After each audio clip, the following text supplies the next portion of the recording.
একটা কর্পোরেট অফিসে অনেক বিধিনিষেধ থাকে, বিশেষ করে বিশেষ সম্পর্কে। মানে বুঝতেই তো পারছেন, ওই ভালোবাসা জাতীয় সম্পর্ক আর কি। আচ্ছা, যদি এমন হয় যে কর্পোরেট ইন্ডাস্ট্রির চোখ রাঙানিকে উপেক্ষা করে মিতাল হাওয়া এসে দুটো সবুজ প্রাণকে অবুঝ সম্পর্কে জড়িয়ে দিল, তাহলে সেই দুটো মানুষ কি পারবে সমস্ত ঘেরাটোপ টপকে তাদের সম্পর্কটাকে টিকিয়ে রাখতে? ঠিক এমনই একটা গল্প হলো রোহিত আর অনন্যার ভালোবাসার গল্প। কিন্তু গল্প শুরু করার আগে চট করে আমাদের চ্যানেলটা একটু সাবস্ক্রাইব করে দিতে হবে। করে দিয়েছেন? তাহলে চলুন শুনে নেওয়া যাক রোহিত আর অনন্যার এক হওয়ার গল্প।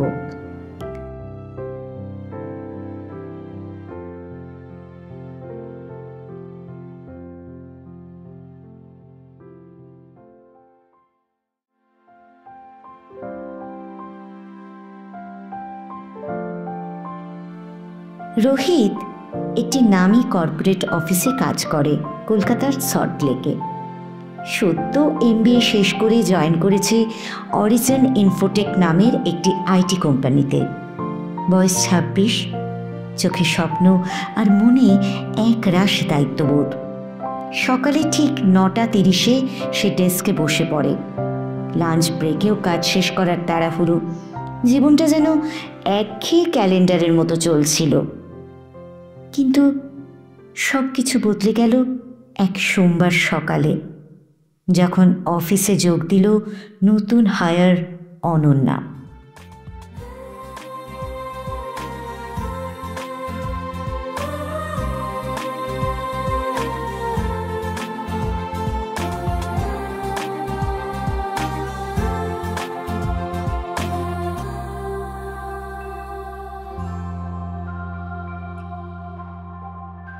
শান্ত, ছিমছাম, চোখে গম্ভীরতা, অথচ মুখে এক ধরনের অদ্ভুত মায়া।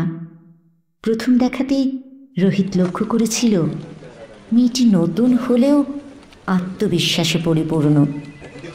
প্রথম কয়েকদিন শুধু কুশল বিনিময়ে কেটেছিল। হাই, গুড মর্নিং, লাঞ্চে যাচ্ছ? এইসব ছোট ছোট কথার মধ্যে যেন একটা না বলা অনুভূতির সূত্রপাত হয়েছিল। তৃতীয় সপ্তাহে এক সন্ধেবেলা অফিস প্রায় ফাঁকা।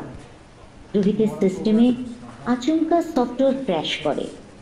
ঝামেলা এড়াতে IT টিমকে কল করতে যাচ্ছিল, তখন অনন্যা পাশে এসে দাঁড়ালো। তুমি যদি চাও আমি দেখতে পারি, আমি আগের অফিসের সাপোর্ট টিমে ছিলাম। রোহিত অবাক হয়ে সম্মতি দিল। অনন্যার দক্ষতায় অল্প সময়েই সমস্যা মিটে গেল। সেদিনের পর থেকে ওদের মধ্যে এক ধরনের বন্ধুত্ব তৈরি হলো। লাঞ্চে একসাথে যাওয়া, প্রজেক্ট নিয়ে আলোচনা, ছোট ছোট দুষ্টুমি, প্রতিটি মুহূর্ত যেন রোহিতের জীবনে রং ছড়াতে লাগলো। রোহিত ধীরে ধীরে বুঝে ফেলেছিল সে অনন্যার প্রেমে পড়ছে। একই সন্ধ্যায় ওরা দুজনে বারান্দায় দাঁড়িয়েছিল। শহরের আলো ঝলমলে ভিড় নিচে আর অফিসের নিঃসঙ্গ নিস্তব্ধতা।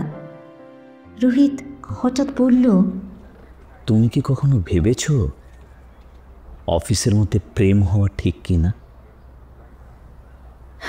ভেবেছি, কিন্তু হৃদয় তো নিয়ম মানে না, তাই না?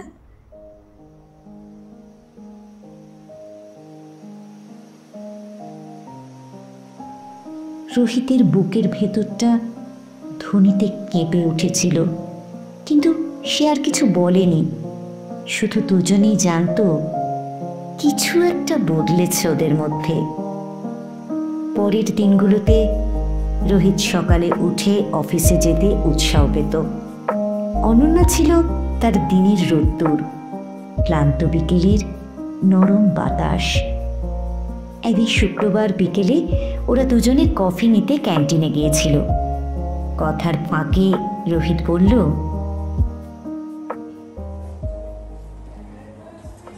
হ্যাঁ, অনন্যা, যদি বলি আমি তোমাকে খুব পছন্দ করি, খুব বেশি, তুমি কি তাহলে রাগ করবে? আমি রাগ করব না, বরং অনেক দিন ধরে অপেক্ষা করছিলাম তুমি কবে আমায় বলবে।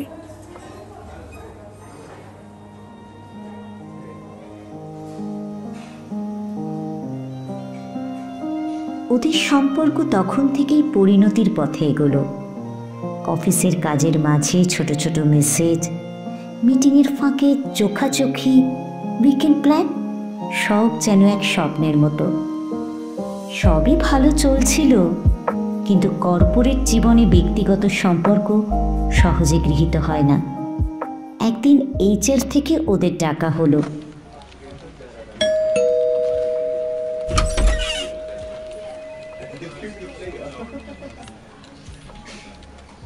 কোম্পানির নীতিতে স্পষ্ট লেখা, একই টিমে থাকলে প্রেমের সম্পর্কে জড়িয়ে পড়া যাবে না। রোহিত আর অনন্যার মুখে চিন্তার ছায়া নেমে এলো। কিন্তু ওরা ঠিক করলো, সম্পর্ক যদি সত্যি হয় তবে সাময়িক সমস্যার মধ্যে দিয়েই তাকে অটুট রাখতে হবে। রোহিত নিজে অন্য টিমে ট্রান্সফার চাইল। ম্যানেজার অবাক হলেও সম্মতি দিলেন। অনন্যার মুখে তখন শুধুই প্রশংসা। তুমি আমার জন্য এত কিছু করছো? হ্যাঁ, ভালোবাসা মানে শুধু বলা নয়, প্রমাণ করা। তুমি পাশে থেকো, আমি সব সামলাবো।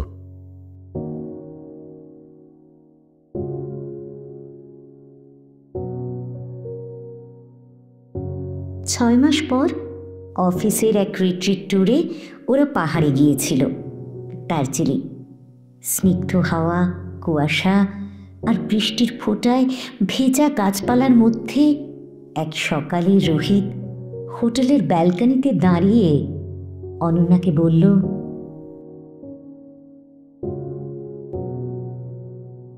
চলো এবার সম্পর্কটাকে অন্য এক স্তরে নিয়ে যাই। তুমি কি চাও আমার জীবন সঙ্গিনী হতে? হ্যাঁ, অনেক আগে থেকেই চেয়েছি, শুধু অপেক্ষা করছিলাম তুমি কখন বলবে। সেই পাহাড়ে মেঘের ভাঁজে ওরা একে অপরের দিকে চেয়ে থেকেছিল, নির্বাক কিন্তু পরিপূর্ণ। অফিস, দায়িত্ব আর ভালোবাসা একসাথে সম্ভব যদি আন্তরিকতা থাকে। আজও তারা একসাথে একই শহরে আলাদা টিমে কাজ করে, কিন্তু হৃদয়ে একই ছাদের নিচে। ভালোবাসা তো আসলে ঠিক তাই, দুজন মানুষের নিঃশব্দ বোঝাপড়া, অল্প কথায় গভীর অনুভূতি।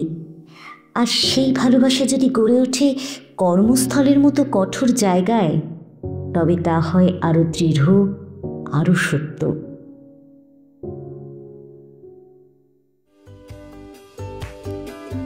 আজকের গল্পে ছিলেন রোহিতের চরিত্রে সুমিত, অনন্যার চরিত্রে সৃষ্টি এবং কথকের চরিত্রে আমি সুদীপ্তা।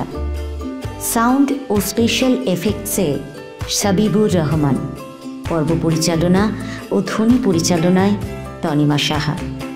তাহলে কেমন লাগলো আপনাদের আমাদের আজকের উপস্থাপনা?